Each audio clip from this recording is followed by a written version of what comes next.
चिखली शहरातील प्रभाग 12 मधील मतदान केंद्र क्रमांक 202 वर लहान मुलांकडून वृद्धांचे मतदान करून घेत असल्याचा आरोप करत आमदार श्वेता महाले यांनी या मतदान केंद्रावर धाव घेत व निवडणूक कर्मचाऱ्यांना चांगलेच धारेवर धरले। असा कुठलाही प्रकार घडला नसून अफवांवर विश्वास ठेवू नये असे आवाहन केंद्राध्यक्षांनी केले आहे।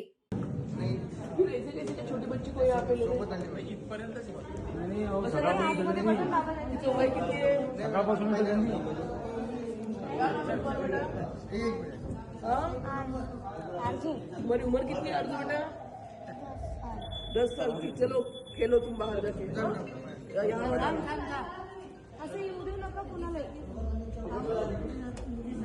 तुम्हाला कळायला पाहिजे ना रे बाबा। अरे 10 वर्षाच्या मुलीचं काय काम आहे इथे? तुला मतदानाचा अधिकार आहे का? कोणाची प्रतिनिधी आहे का ती? मग कळलं पाहिजे ना तुम्हाला।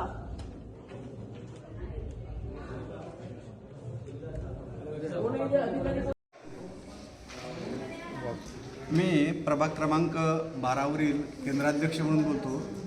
वरील बूथ क्रमांक 12-2 मध्ये कसल्याही प्रकारचा गैरप्रकार झाला नाही। यामध्ये अनावधानाने 9 ते 10 वर्षाची मुलगी आत आली। सदर मुलीकडून कुठल्याही प्रकारचे मतदान किंवा मतदान करण्याकरता मदत घेण्यात आलेली नाही। कृपया अफवांवर विश्वास ठेवू नये व सदर बूथवर कोणताही गैरप्रकार झालेला नाही।